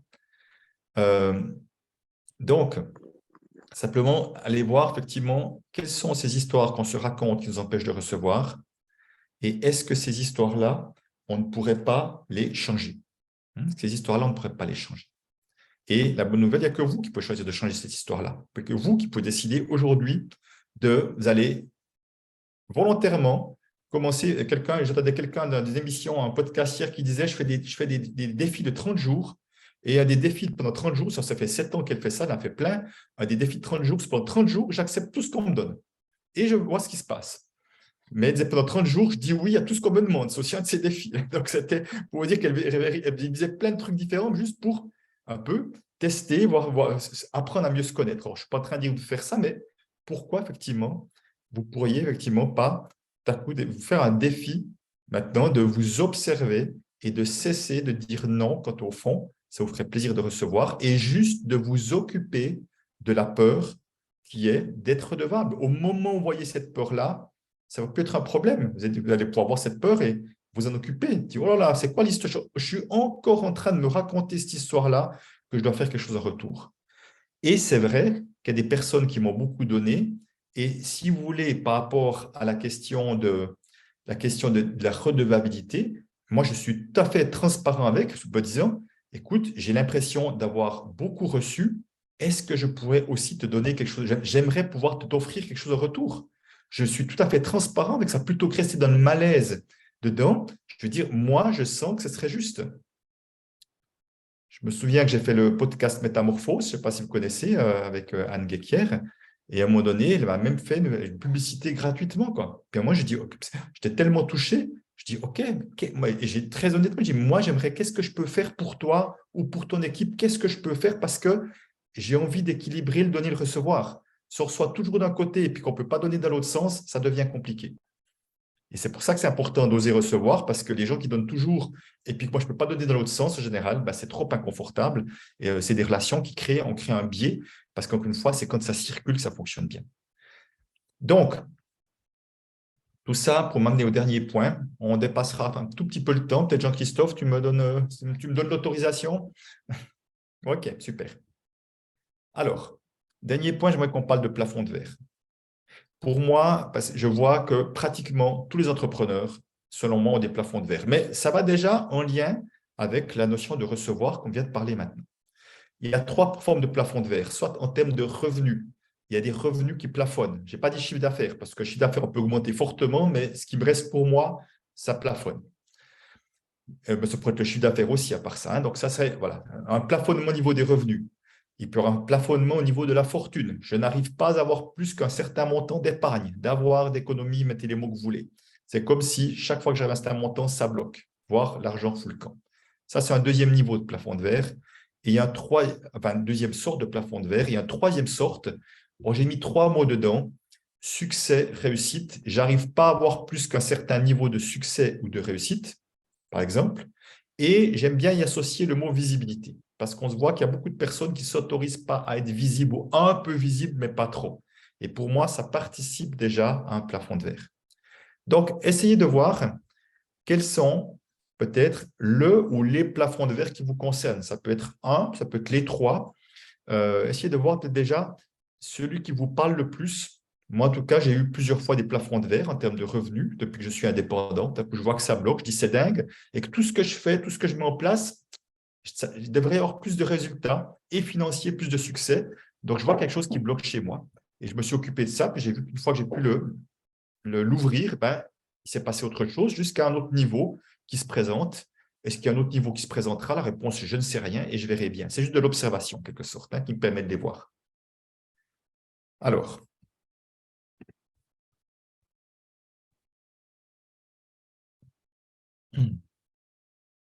si vous voulez mettre peut-être lequel, le 3e plafond, et après, Laurent, c'était à peine plus précise, est-ce que ce serait plutôt en termes de réussite, de visibilité, ou les deux? Pourquoi? Oui, Nathalie dit les 3, mais merci aussi de ton autocité. Alors, pourquoi je parle de visibilité? Parce que je vois que parfois, je vais être très clair, il y a des personnes qui n'ont pas besoin d'être visibles et qui ont du succès. J'en connais, on les voit à peu près nulle part, mais ils ont beaucoup de succès. Ce n'est pas nécessaire. Mais simplement, il y a plein de personnes qui ne sont pas visibles par peur d'être visibles. Et dès le moment où il y a de la peur, ça vous bousille votre business. Parce qu'au fond, si les gens ne savent pas que vous faites quelque chose, ça va être difficile qu'ils viennent à vous. Mais encore une fois, certains y arrivent parce qu'ils ont une énergie, une telle vibration que ça vient à eux tout seuls. Mais simplement, souvent, qu'est-ce que je vois? C'est quand on n'est pas visible, on n'arrive pas à avoir plus de succès. Si je n'ai pas plus de succès, je n'ai pas plus de revenus. Si je n'ai pas plus de revenus, je n'ai pas plus de fortune. Vous voyez, à un moment donné, ça peut être comme une suite logique en quelque sorte. Donc, voilà, j'aime bien que tu dis moins visible un peu. Voilà, mais un peu, c'est pas beaucoup, visiblement. Un peu. Voilà. Chiffre d'affaires et succès, les trois pour moi. Visibilité, visibilité, visibilité, réussite. OK. Visibilité, peur de réussir, cercle vicieux, etc. Voilà, bon, ben, c'est déjà important de les voir. Et j'ai envie de vous poser deux questions. Si vous choisissiez un, alors même ceux qui ont mis visibilité et réussir, choisissez l'un ou l'autre, hein, un des deux mots, c'est égal. Alors, je vais vous poser deux questions. La première question, c'est quel est le bénéfice caché, quel est le bénéfice secondaire de rester dans cette situation? Quel est le bénéfice caché de ne pas avoir plus de visibilité? Quel est le bénéfice caché de ne pas avoir plus de réussite? Quel est le bénéfice caché de ne pas avoir plus de revenus? C'est la première question. Et laissez venir ce qui vient. Hein. S'il y a des choses qui viennent spontanément, même si ça paraît farfelu, faites confiance. Juste un petit instant, on va vous poser la deuxième question.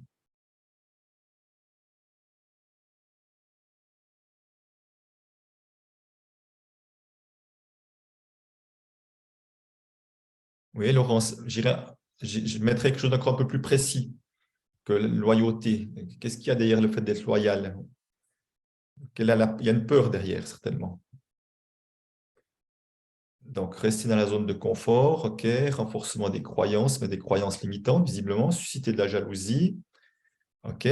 Et quelle jalousie serait quoi le pire à entendre, Soisic? Voilà, pas de problème, tranquillité, d'être trop populaire. Voilà, OK, c'est intéressant de voir hein, tout ça. Et puis, ne pas vivre l'inconfort de l'échec aussi, hein, chouette, OK. Voilà.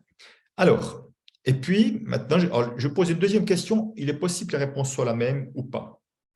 Quel est le pire qui puisse arriver ou qu'est-ce qui serait le plus dangereux si vous pétiez ce plafond de verre, si vous êtes beaucoup plus visible, si vous avez beaucoup plus de succès, si vous gagnez beaucoup plus d'argent, si vous avez plus de fortune?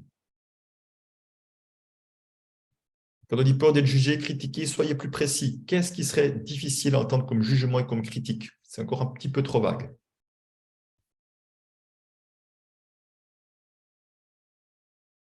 Alors, sans même parler du sommet, hein, Mélanie, mais si on prenait pour aller un étage plus haut en direction du sommet. OK, regard des autres, la perte de ma liberté, intimité. OK. Alors, attendons-nous, hein, si tu n'as pas besoin de gagner plus, si tu sens qu'il n'y a pas de plafond de verre, Johan, il n'y a pas de plafond de verre, il n'y a pas de plafond de verre, il n'y a rien à faire. Hein. Il ne s'agit pas de s'en inventer. Hein. Parce que pour moi, il y a deux choses. Je n'ai pas besoin de gagner plus, c'est intéressant, parce qu'on dire je génère suffisamment d'argent pour la vie que j'ai envie de mener. C'est OK, hein, vraiment. C'est OK de dire ça et de voir ça comme ça. Et moi, ce que j'ai remarqué, c'est qu'aujourd'hui, j'ai la chance de générer plus d'argent que la vie que j'ai envie de mener. Mais ce plus d'argent me permet également de contribuer à plein de projets que je trouve super et que ce surplus d'argent, que ça peut être sous forme de prêt, sous forme de crowdfunding, de donation, me permet effectivement d'utiliser cet argent d'une manière qui a du sens pour moi aussi.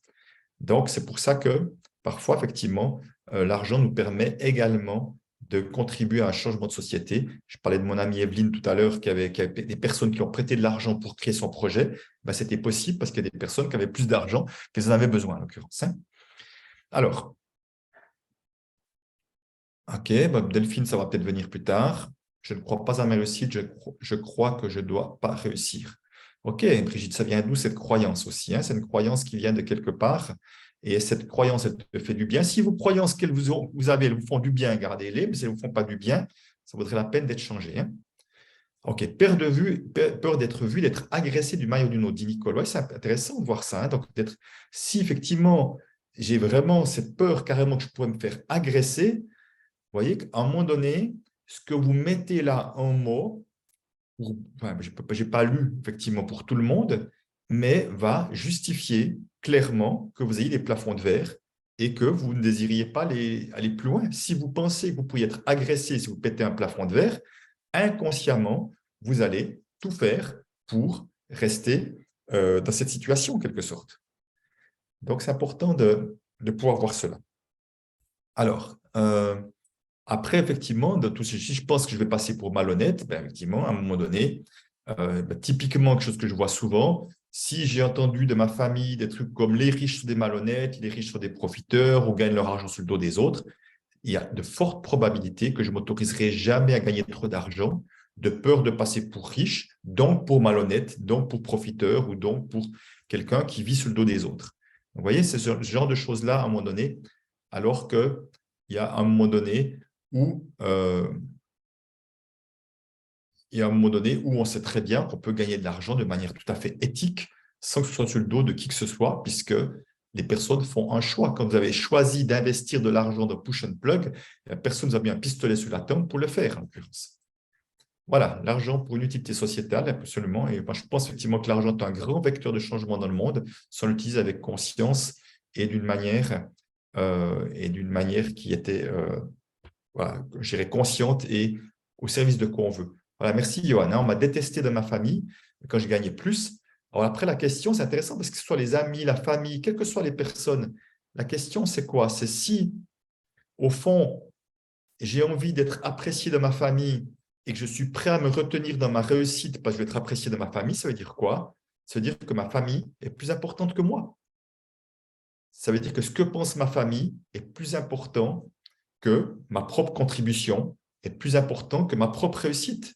Ça veut dire quelque part, c'est comme si je donnais la télécommande de ma vie aux autres en leur disant « Dites-moi comment vous voulez que je me comporte, dites-moi mon niveau de réussite de revenu soit acceptable pour vous et je vais m'adapter. » Et ça, j'entends très souvent ce genre de choses-là. Donc, si vous voulez, ce que vous avez mis en mots, ce que j'entends souvent également, j'ai beaucoup plus de réussite, j'aurai plus de temps pour ma famille, j'ai peur de faire un burn-out et des choses comme ça. À un moment donné, c'est important de se souvenir que ce n'est pas parce qu'on a plus de réussite qu'on va travailler plus. À un moment donné, si on a plus de réussite, on a aussi des moyens de payer plus de monde, d'avoir plus de partenaires qui vont faire toute une partie du travail pour vous aussi. Donc, c'est important de voir, est-ce que ces histoires que je me raconte, est-ce que je suis certaine qu'elles sont vraies et je suis certaine qu'il n'y a pas d'autre choix, il n'y a pas d'autre possibilité de faire autrement que ça. Parce qu'une chose est claire, c'est que plus vous serez visible, plus vous aurez de réussite, plus vous aurez de personnes qui pourront vous critiquer. Mais en même temps, plus il y aura de personnes qui vont vous apprécier et aimer ce que vous voulez.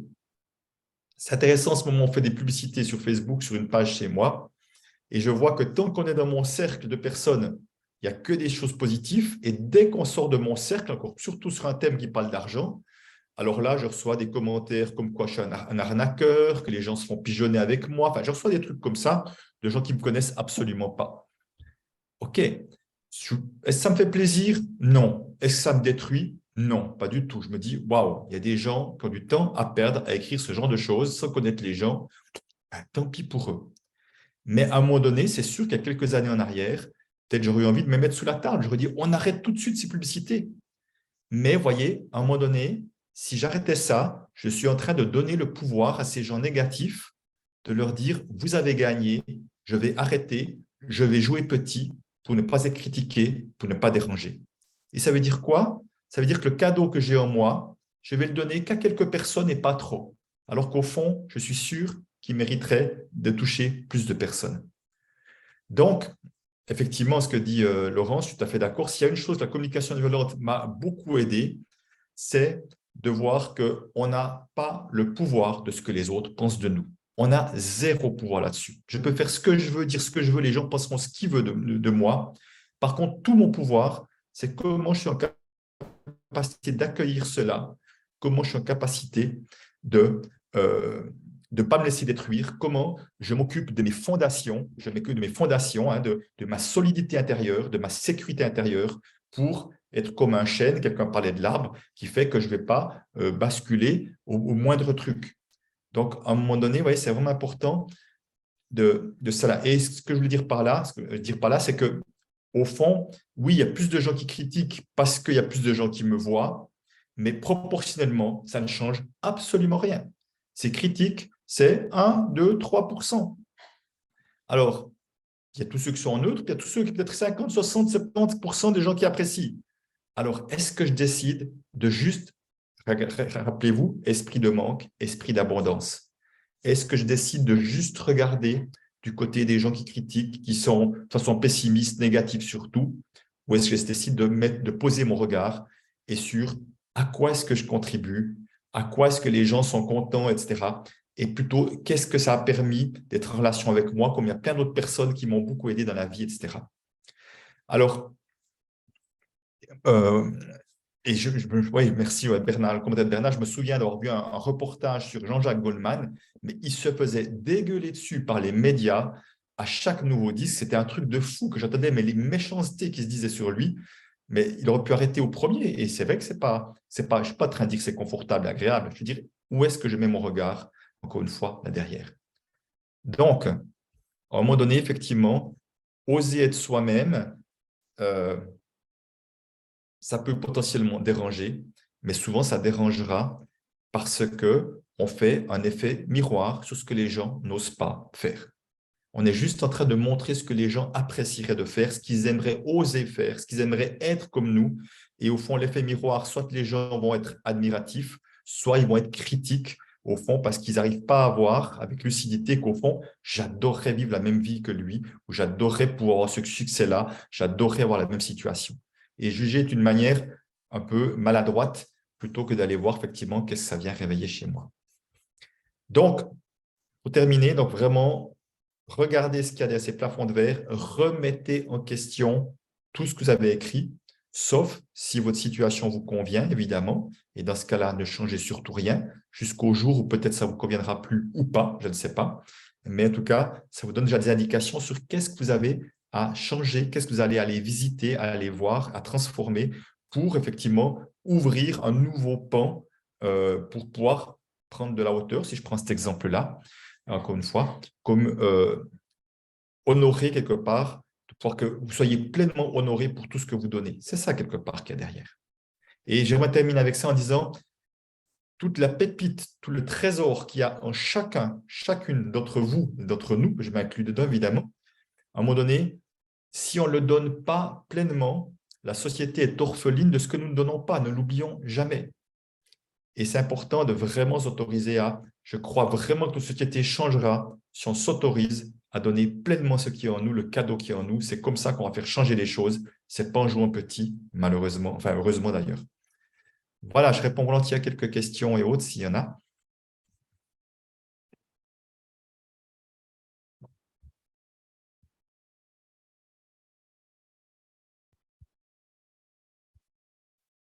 Alors, Il y a des questions?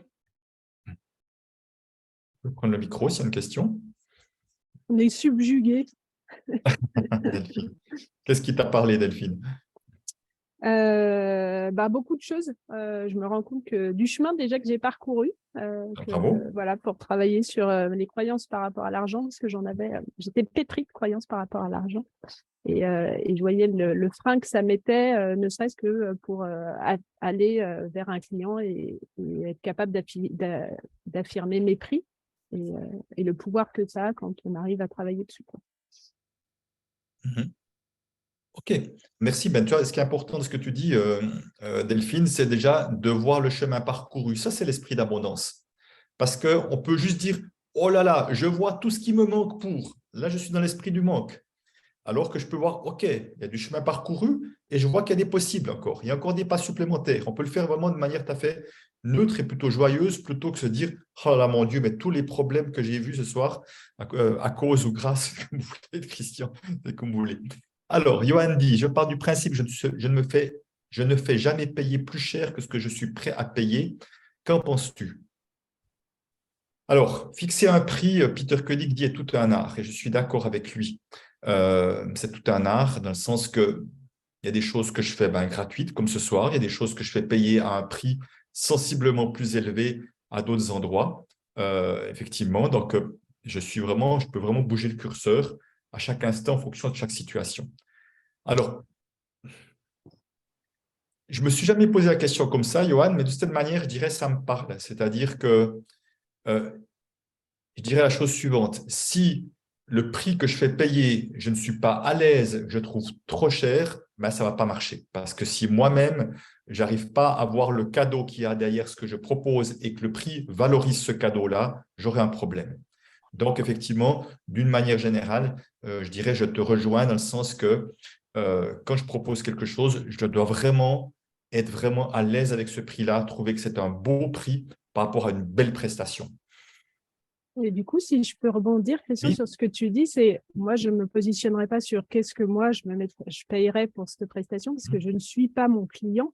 oui. Et par contre, de vraiment aller chercher quelle est la valeur qu'on apporte euh, et que c'est ce qui constitue le prix, quoi. Oui. Mais ouais. Alors, la valeur qu'on apporte est essentielle et quelque part, c'est important de se souvenir qu'un client achète toujours une valeur perçue. Je dis bien une valeur perçue puisque à l'avance, on ne sait pas ce qu'on va avoir. Je peux aller dans un bon restaurant, je vois le menu, je perçois qu'il y aura de la valeur, mais ou j'ai peut-être vu des commentaires, mais j'achète une valeur perçue. La valeur perçue, c'est j'ai confiance en cette personne pour m'accompagner là-dedans, je sens que c'est la bonne, elle a des références, elle a si, elle utilise des mots qui me parlent tellement que j'ai l'impression qu'elle parle de mes problèmes, ça fait partie de la valeur perçue. Donc, on achète une valeur perçue. En général, on ne va pas être assez dingue pour penser que cette personne-là ne va pas pouvoir m'aider puis comme acheter son programme. On est d'accord. Donc, c'est important de voir effectivement que le client achète une valeur perçue en fonction de la valeur qu'il perçoit, il sera prêt à mettre un certain prix. Et c'est pour ça que c'est important la manière dont nous présentons ce que nous faisons.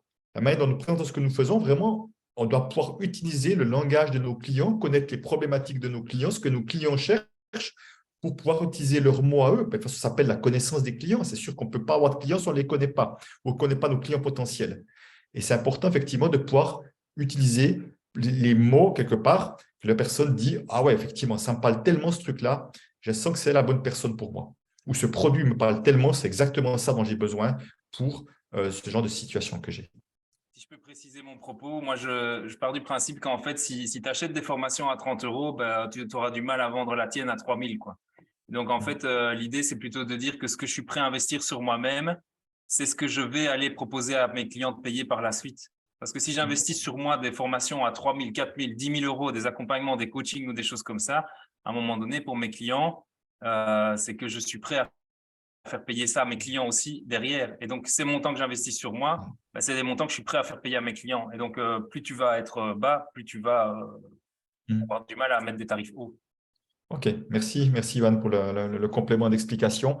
Alors, je dirais, je te rejoins en tout cas en partie.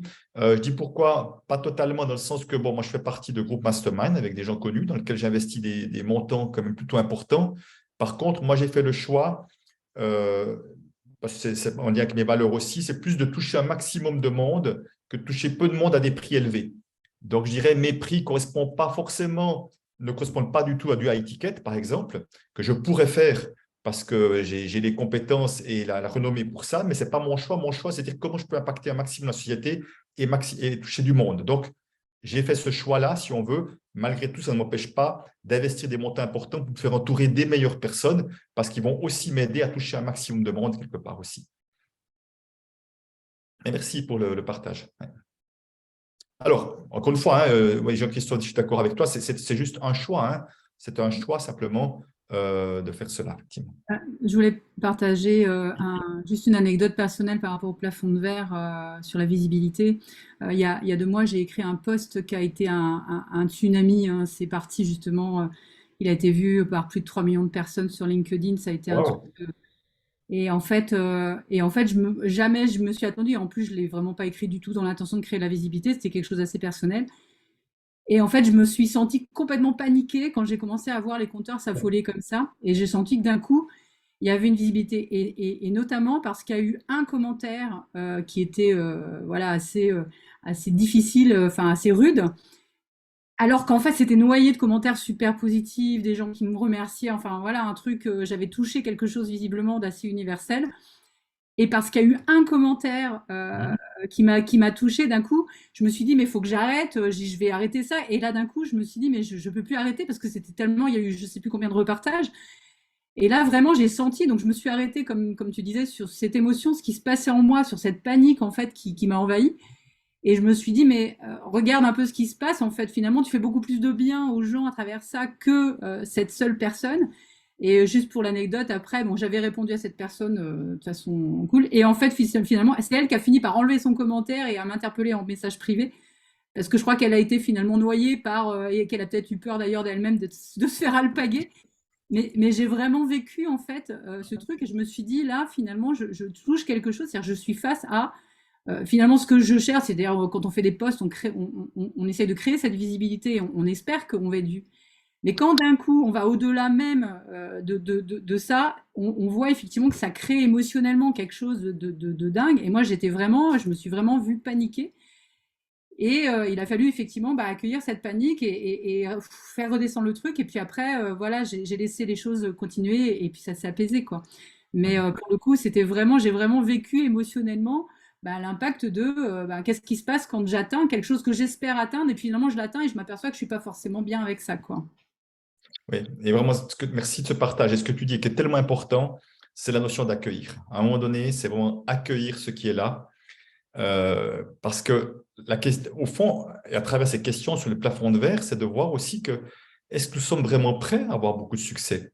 Et c'est vraiment, ça je parle de fondation intérieure, quelque part, j'aime bien l'image du terrain, quoi. Si je veux construire, si mon business, je veux construire quelque chose de grand, si c'est un bâtiment, il faut un terrain qui soit stable et bien, bien solide, et pas un terrain mouvant, et des fondations importantes. Et après, je pourrais mettre des étages.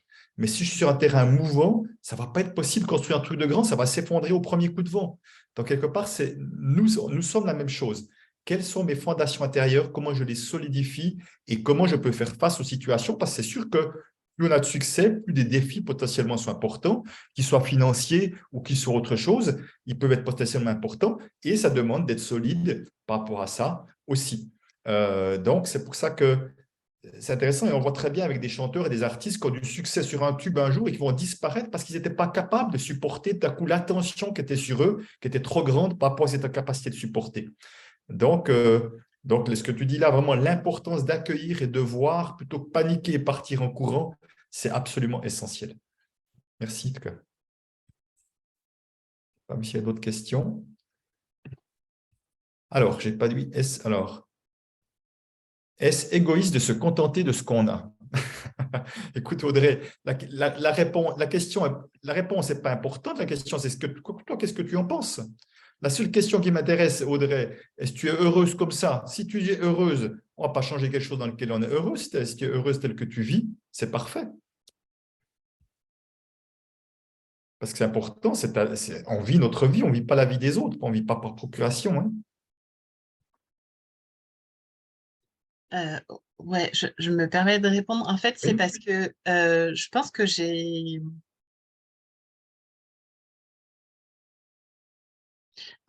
la perception d'avoir déjà de la chance et d'avoir déjà beaucoup,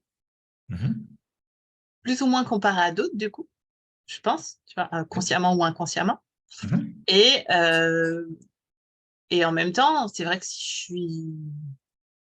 si je prends du recul, je trouve que ce que j'ai déjà, c'est déjà super bien, quoi. Oui. Alors, c'est sûr, je pourrais sûrement avoir plus. Mais voilà.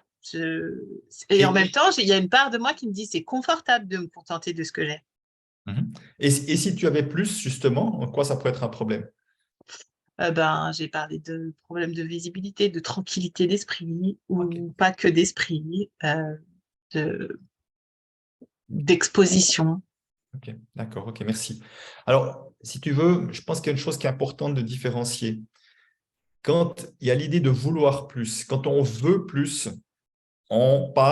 si on veut plus, c'est parce qu'on estime qu'on n'a pas assez. Et rappelez-vous, si on estime qu'on n'a pas assez, on est déjà dans un esprit de manque. Ça, c'est important de voir ça. Et ce n'est pas ça que tu es en train d'exprimer, on est bien d'accord. Alors qu'à un moment donné, enfin moi en tout cas, comme je le vis, il y a quelque chose de différent. C'est-à-dire qu'à un moment donné, moi j'ai vraiment envie de pouvoir, comme je disais, offrir pleinement mon cadeau au monde. Et mon cadeau au monde parce que, comme chacun d'entre nous, on est porteur de quelque chose. Et je me dis, je n'ai pas envie de jouer le jeu à moitié, j'ai envie de le jouer pleinement. Et je peux vous dire, il n'y a pas longtemps, je me suis fait accompagner par une coach première chose qui m'a dit, Christian, c'est super ce que tu fais, c'est dommage, tu vois petit. Et pourtant, aux yeux de beaucoup, ils pourraient croire que j'ai beaucoup de succès. J'ai un certain succès. C'est vrai que j'aurais jamais cru de ma vie. Mais au moment où elle m'a dit ça, j'ai répondu du tac au tac. Je dis, oui, je sais, tu as raison. Je ne l'avais jamais dit à personne, mais au moment où elle l'a dit, j'ai senti au fond de moi que c'était vrai.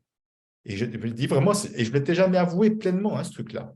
Et je suis en train de faire un travail avec elle. Quand je dis voir petit, encore une fois, j'ai énormément de gratitude pour la vie que je mène. Je suis comme toi, hein, je peux dire vraiment, j'ai une vie, je trouve, formidable.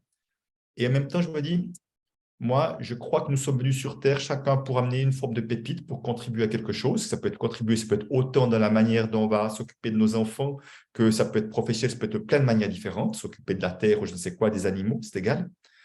Et je me dis, moi, j'ai vraiment envie de jouer pleinement mon jeu, parce que je prends du plaisir à ça en plus. Et ce que je recevrai en retour, ce sera les conséquences. Et potentiellement, j'aurai bien plus que ce que j'ai maintenant comme une conséquence. Mais ce n'est pas à partir d'un endroit de manque. Parce que ma vie, elle est merveilleuse là maintenant déjà. Elle est très bien, ma vie maintenant. Simplement, je vois que tout à coup, et ce qui est vraiment important, c'est qu'au moment où j'ai reconnu que je voyais petit, je reçois des demandes d'endroits, de choses, aller à des endroits avec plus de monde, avec plus de ci, avec plus d'audience. Ça vient à moi tout seul, dès le moment où il y a eu reconnaissance et accueil de cela. Mais tu vois, vraiment, tu sens la différence. Ça serait juste une conséquence. Je ne vais pas rajouter une extension à ma maison, je ne vais pas faire ci ou ça. Non, non, non, c'est parfait comme ça. Par contre, oui, je préfère circuler de l'argent qui a du sens. Et c'est vrai qu'il y a plein de projets là que je trouve super. Je dis, waouh, quel bonheur d'avoir pu participer à ces projets-là, parce que s'ils existent, ça rend notre monde un peu meilleur. Et j'ai la chance de pouvoir, effectivement, en ce moment en tout cas, parce que tout peut changer, contribuer à ces projets-là, parce que j'ai des moyens financiers. Merci. Alors.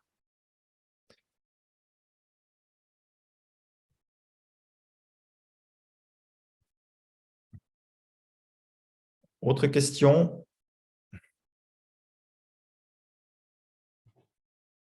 J'ai envie de me lancer, je ne sais pas comment m'y prendre. Alors, Nathalie, je ne sais pas si c'est se lancer, de parler sur Zoom, ou de se lancer dans quelque chose, dans une activité. Encore une fois, il y a beaucoup de difficultés. Quand tu as des difficultés à se lancer, c'est juste parce qu'il y a des peurs. Comment est-ce que je peux aller voir ces peurs? Comment je peux m'en occuper? Comment je peux aller solidifier ce qui n'est pas présent? À un moment donné, j'aimais bien cette phrase, cette citation qui n'est pas de moi, qui disait « La différence entre les gens qui réussissent et les autres », bon, je mets des guillemets, c'est le mot « réussir », évidemment, c'est que les gens qui réussissent agissent malgré la peur, alors que les autres laissent leur peur prendre le dessus, en quelque sorte. Ce n'est pas que des peurs, il n'y en aura plus, évidemment. À un moment donné, je peux vous dire, moi, je vais faire mon lancement de ma formation sur Internet que j'ai prochainement, le mois de février. Là, j'ai déjà investi 40 000 € dessus, j'ai 0 revenu. Je n'ai jamais investi autant d'argent là-dessus. Or, chaque fois, ça réveille un nouveau truc. Au début, c'était 2 000, 5 000, 10 000. Les chiffres ne sont pas importants en tant que tels, parce que les chiffres, c'est juste une référence à soi, à nos propres chiffres. Mais chaque fois qu'on ose augmenter quelque chose, ça vient toujours être dans un nouveau défi de quelque chose. Je me souviens, j'ai vu certains connaissent David Laroche, je ne l'ai jamais vu. Pour la première fois, on s'est vu autour d'un café avec d'autres personnes. Et c'est la première fois que je l'entendais parler en vrai. Et il nous disait, waouh, je suis en train de faire des nouvelles choses. Ça vient réveiller des peurs de dingue. Pourtant, il a un succès largement au-delà du mien. Et en même temps, il y avait un nouveau défi qui s'autorisait à vivre, qui venait réveiller de nouvelles peurs qui n'avaient pas été présentes avant. Donc, ce n'est pas dire que c'est réglé pour toujours. C'est juste quand elles se représentent une fois, chaque fois, la même chose, on les regarde, on s'en occupe et on fait en sorte qu'elles ne soient pas un frein, un blocage. Donc, c'est un chemin, c'est permanent, ce genre de choses-là. Ça fait partie de la vie, parce qu'on est des humains. Bon, Christian, on va peut-être clôturer parce qu'il est 21h40. Et donc, j'aimerais bien peut-être que tu expliques le cadeau que tu vas offrir et peut-être justement le lancement de ton programme. Oui, d'accord, volontiers. Alors oui, effectivement, Jean-Christophe m'a proposé de partager un cadeau qui est ce qu'on appelle dans le jargon, je mets des guillemets, excusez-moi, sur le mot petit produit. Autrement dit, c'est 3 vidéos avec un PDF que je propose pour aller un petit peu plus loin, pour faire ce qu'on a vu ensemble. Donc, normalement, voilà, je dis parce que normalement, je crois qu'il est proposé à 27,50 €. Donc là, vous l'avez gratuitement. Donc, je ne sais pas si tu as le lien sous les yeux, Jean-Christophe, tu peux le mettre dans le chat peut-être. Je vais partager dans le chat.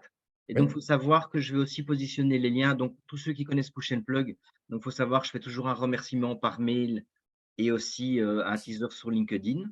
Donc, je remettrai donc bien entendu les liens de Christian dans le mail. Donc, je le mets ici dans le chat. Donc, vous pouvez aller charger ces 3 vidéos, hein. C'est sur se libérer des blocages pour s'ouvrir à plus d'abondance. C'est ça la thématique. Et donc, je vais bien envoyer ça aussi par mail et le mettre dans le teaser de LinkedIn. Donc, je vais tous vous taguer, comme ça vous allez tous pouvoir, bien entendu, vous connecter en fonction de votre activité. Et donc, ce serait bien de commenter le lien LinkedIn que je positionnerai dans la semaine, justement, comme ça vous allez pouvoir encore faire plein de plugs. Et donc, voilà. Et donc, Christian, explique un peu ton programme. Oui, alors moi j'ai un parcours sur Internet qui s'appelle Ami avec l'argent, parce que je crois vraiment que pour une bonne relation avec l'argent, il faut être comme ami avec, quelque sorte, avoir une relation apaisée et d'apprécier l'argent pour ce qui permet, pas l'argent en tant que tel n'a pas d'intérêt, mais c'est ce qui permet qui est intéressant avec l'argent. Et puis depuis 2022, je ne la fais plus que pour les entrepreneurs et travailleurs indépendants parce que je vois bien que le vrai défi, quand on est indépendant, c'est de devoir générer de l'argent soi-même. On a vu les plafonds de verre, on a vu l'histoire de prix, etc. Donc, tout ça, c'est une formation effectivement très complète et je la lance avec toujours un webinaire gratuit qui aura lieu le 7 février. Le 7 février, il y aura ce webinaire gratuit où je vais parler effectivement de fondation intérieure par rapport aux stratégies marketing, un peu des pièges qu'il y a derrière. Et à l'issue de ce webinaire, pour ceux qui ont envie d'aller plus loin, je proposerai cette formation. Donc, j'ai une cohorte par année que j'accompagne à travers 13 modules de vidéo. Je fais 12-13 webinaires de coaching où je coach les gens pour justement libérer les croyances terrain en direct. Et puis, je fais venir en général 8 experts également, chaque fois pour amener également des contributions complémentaires. C'est vraiment le programme, je pense, le plus complet que j'ai et que j'aime beaucoup en tous les cas. Avec encore plein d'autres choses derrière. Mais voilà, je vous laisserai découvrir si ça vous intéresse. Et on démarrera au début mi-février, je crois. Voilà, en tout cas, peut-être pour ce que je propose pour les entrepreneurs, en tout cas à distance. Et donc, Christian, le lien pour s'inscrire à ce webinaire du 7 février. Donc, alors, il sortira vendredi. Le lien sera officiellement visible vendredi. Donc, si vous me suivez sur ma page Facebook, Christian Junot Pro, ou si vous téléchargez le petit produit, comme on aura votre adresse courriel, vous le recevrez. Et autrement, vous pouvez toujours m'écrire d'une manière ou d'une autre, si ça vous intéresse. Ok, nickel. Donc ça, je mettrai quand même l'information alors dans le mail que j'enverrai. Il y aura une rediffusion, Brigitte. Il y aura une rediffusion pendant en tout cas quelques jours. Ok, nickel. Mais donc, vous allez tout recevoir. Donc, en tout cas, un super grand merci, Christian. Je pense que les gens, ils ont adoré. Avec plaisir. Donc, c'était vachement intéressant. Et c'est vrai que tout ce que tu proposes, bon, là, en 1 heure de temps, on ne sait pas faire grand-chose, mais il faut s'imaginer qu'on est suivi par Christian pendant 6 mois, c'est de la bombe, quoi. 11 mois, en l'occurrence. 11 mois, donc voilà. C'est un peu comme un mentoring d'1 an, c'est de la bombe aussi. Et donc, ça m'a fait plaisir d'entendre tout ce qu'il dit parce que j'ai l'impression d'avoir la même vie que Christian. Parce qu'au moment où on ose se rendre visible, effectivement, on s'attire des gens négatifs, des gens ultra positifs, mais finalement, c'est tellement peu de gens négatifs, comme tu disais, 2-3%. Et donc, ces 2-3% peuvent déranger, mais à un moment donné, on les voit même plus. Et donc, et du coup, on arrive vraiment à grandir. Christian a parlé du socle, et c'est vrai que le socle d'une entreprise, c'est quelque chose vraiment d'essentiel. Donc, il faut vraiment bien travailler ce socle pour pouvoir faire de belles choses, de belles aventures entrepreneuriales. Et donc, voilà, je vais aussi mettre dans le lien donc, la prochaine rencontre Push and Plug qui a lieu le 2 février, qui va être animée par Delphine Sandrin. Et donc, la thématique, elle va vous faire découvrir 5 réflexes contre-productifs. Et donc, c'est vachement intéressant de savoir quels sont ces réflexes contre-productifs justement dans le milieu entrepreneuriat. Donc, je vous invite, ce sera mis aussi dans le mail, donc le lien d'inscription pour venir à cette rencontre. Donc, je vous dis au revoir. Je dis surtout merci à Christian parce que bon, merci de votre présence aussi. Voilà, merci. ultra pris, donc merci d'être venu. Donc c'est vraiment top. Et merci à tout le monde. Et donc Christian, voilà, il va continuer à transformer la relation, l'argent par rapport à blindé d'individus. Et donc les gens, ils en ont vraiment besoin parce que bon, c'est vrai que la majorité des gens que je côtoie, ils ont cette problématique et ils comprennent pas pourquoi ça freine, pourquoi ils n'y arrivent pas. Eh bien, c'est justement cette problématique de relation, ce qu'on pense au niveau de l'argent qui peut bloquer quand même pas mal de choses, quoi. Donc merci Christian. Et donc, je vous dis merci à tout le monde. Je vous dis bonne soirée. Je vous dis à tout bientôt. Et donc, comme je vous dis, l'argent, c'est très important pour changer le monde. Donc, avec Push and Plug, on va faire blinder de pognon. Donc, vous allez voir, ça va être trop sympa. Ça va? Donc, voilà. Grand À merci. bientôt. Merci. Ciao. Merci. Merci à À tous. bientôt. Ciao. Salut. Merci beaucoup. Ciao, ciao.